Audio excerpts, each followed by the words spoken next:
looking for a quiet retirement. Instead, he spends much of his spare time documenting noisy aircraft as they pass over his house en route to Gatwick. So you can imagine in the summer, sitting out in the deck chair, trying to relax with one of those every 2 minutes. We love our house, we love our home, we love our garden, but it is ruined, it's totally spoilt by this awful noise. It's constant, and it's just like having trucks running past your door, really. Motorway in the sky, I think David calls it. I spend probably about 3 hours a day dealing with aircraft noise in some capacity or other, either looking up the law or writing emails. Tom Denton, the man who deals with Gatwick's noise issue, has become more than accustomed to Mr. Barron's complaints. It's fair to say he's quite an extreme case. He contacts us, as I said, without fail on a daily basis. This filing cabinet is full of files. This is correspondence that I've had with local complainants. Where he lives is directly underneath the final approach to the airport. That's something we cannot get away from. That appeared just a few weeks ago. Tenfold rise in flights, which is accurate in the last decade. I've got a file on propaganda. Bothered by aircraft noise, we're listening. Well, they're certainly not. It's an ongoing issue which we are sympathetic towards, and we are continually looking at the options. David is determined to carry on the fight as Gatwick gets busier. It's got to be stopped. It must be stopped.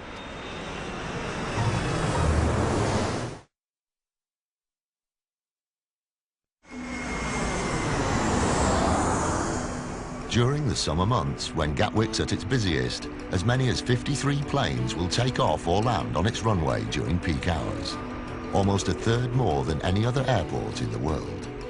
But for Gatwick's boss, Stewart Wingate, who's on a mission to drive up passenger numbers, it's still not enough.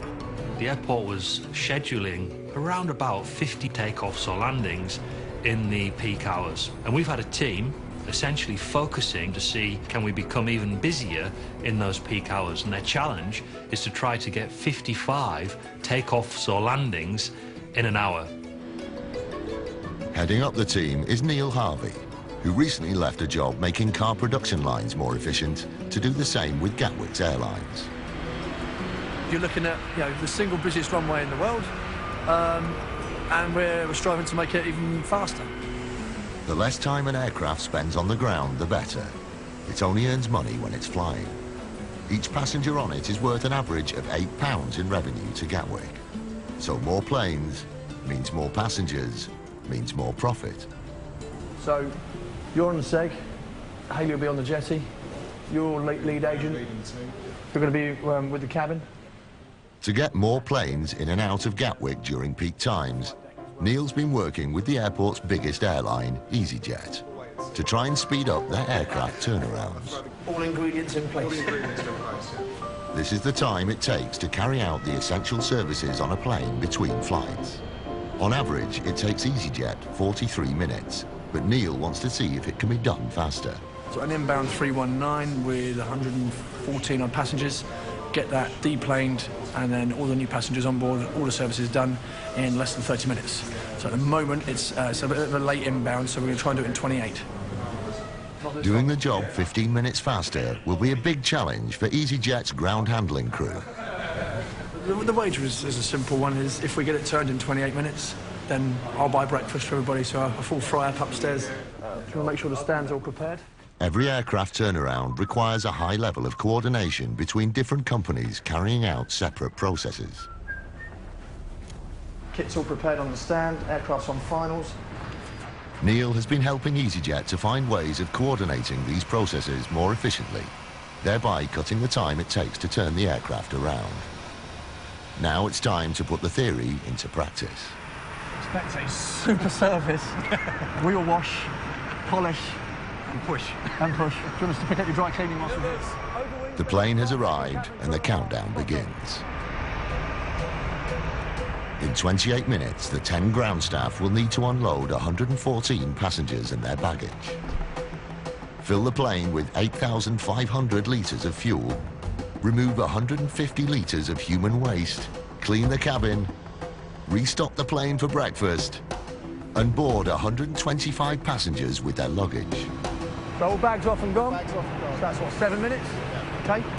Fueling, comfortable he'll be done in time? Yeah, he'll be done. 13 minutes. Come on. That's good. So I'm just going to check passenger boarding. Most turnaround delays occur when passengers are late for boarding. If anybody who's checked in and got some baggage who is then not come down to the gate, that then means that we could potentially then have to unload their bags, and that slows down the whole process. Fortunately for Neil, on this flight, everyone arrives on time. We've got 9 minutes, and if we get them on board and then doors closed, we stand every chance of meeting the target. With a minute to spare, the ground crew disengage their equipment. Yeah, all right, everything's done. We've got 1 minute to meet our target. But while the jetty remains attached, the plane can't depart. With the seconds ticking away, the team watch on.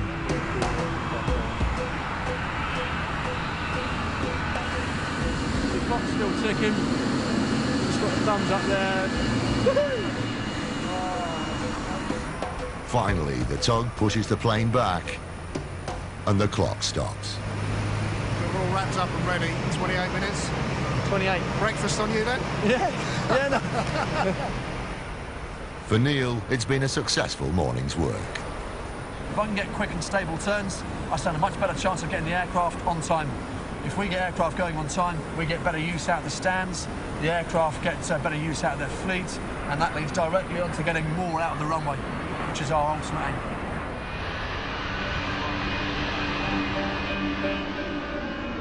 A busier runway will mean more work for Gatwick's airfield operations team, whose job it is to keep the airfield safe. Gatwick ground from the Scarecrow. And with the onset of warmer weather, there's more bird activity. John de Courcy Harrison is having trouble keeping a flock of rooks off the airfield.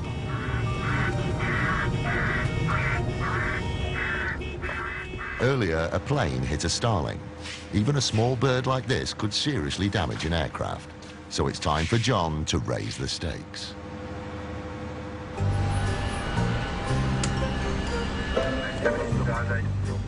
Armed with a high-powered rifle, the former soldier goes to war.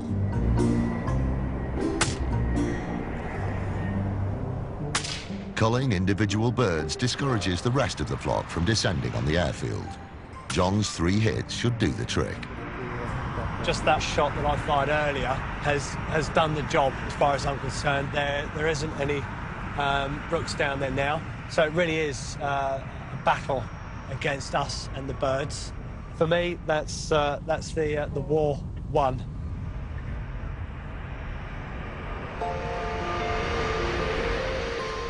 It's May, and the start of Gatwick's high season. Which airline are you with, fella?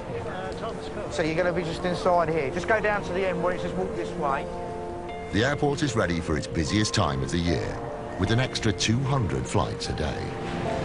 Do you have a computer inside your bus? Over the summer months, Gatwick will be the departure point and destination for over 18 million passengers. Toiletries and laptops in there at all? Live animals? It's a well-rehearsed operation. Thank you, and your passport. Thank you very much. But even the best-run airport can be disrupted by the unexpected. Golf Foster 145, but you directly to scene, please. A full emergency has been called in. An aircraft travelling to Florida with 142 passengers on board has developed a major problem mid-flight and is returning to Gatwick. The airport's only crash happened in 1969, but every aircraft emergency is treated as if it could be the next. They say that Gatwick's well overdue for a major incident, hopefully because it's overdue that shows that there's a lot of safety features that are working, but I suppose sooner or later something's going to happen. Airfield manager Andy Crabb has been called to the runway as the precise nature of the aircraft's problem becomes apparent. It's got a little bit of difficulty with some hydraulics, so it's coming back to Gatwick on a full emergency. The aircraft is now number 1 to land, 10 miles from touchdown. Hydraulics power an aircraft's flaps, brakes and steering. Without them, the plane risks a crash landing. The thing that we're going to be most concerned about at the moment that if the hydraulics have spilled onto the landing gear and potential for it to ignite. The emergency services swing into action as the plane hits the ground.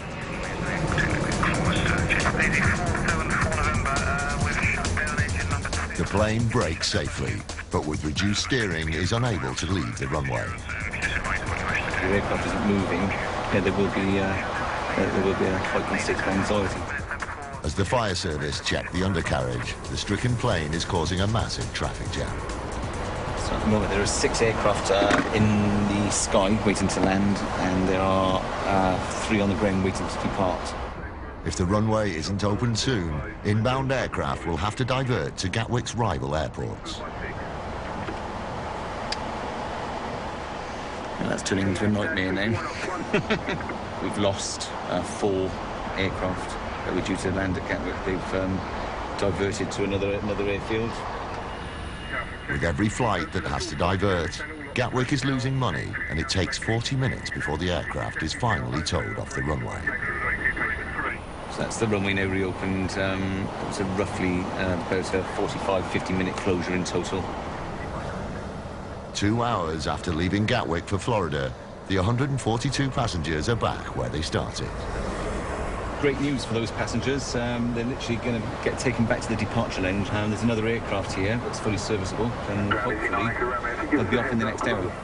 Closing Gatwick's runway leads to delays, inconvenience and financial loss. But one concern overrides everything.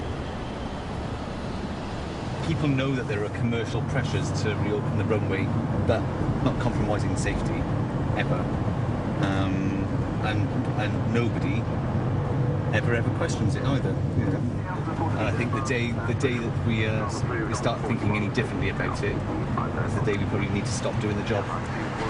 3885, contact London 133.175. The runway is Gatwick's primary asset, and keeping it safe, busy and profitable takes dedication, skill and occasionally luck. So that is now gone. So it's on time. But if Gatwick can regularly achieve 55 landings and takeoffs during peak hours, 31 planes. the airport will be well on its way to achieving its target of 45 million passengers in the next 10 years. 35 aircraft. Bad news for Mr. Barron's quiet retirement plan. Terrible noise. Even with the air defenders on, I can hear it. You can still hear it? Yeah. Does it upset you, Rumpus? Yeah, Rumpus one. Air defenders. It's 45 aircraft. That's better. I can. Yeah. Yeah, I can't hear anything now. You can't hear what I'm saying. Do you I like can't, those? sorry. You can't hear I can't what hear I'm you with the saying. aircraft. No. I can't hear you with the air defenders. But at least it's peaceful now. Yeah. That's 50 units, 50 aircraft now. Good. It's been a good summer so far. World's busiest single runway, and about to get busier by next summer.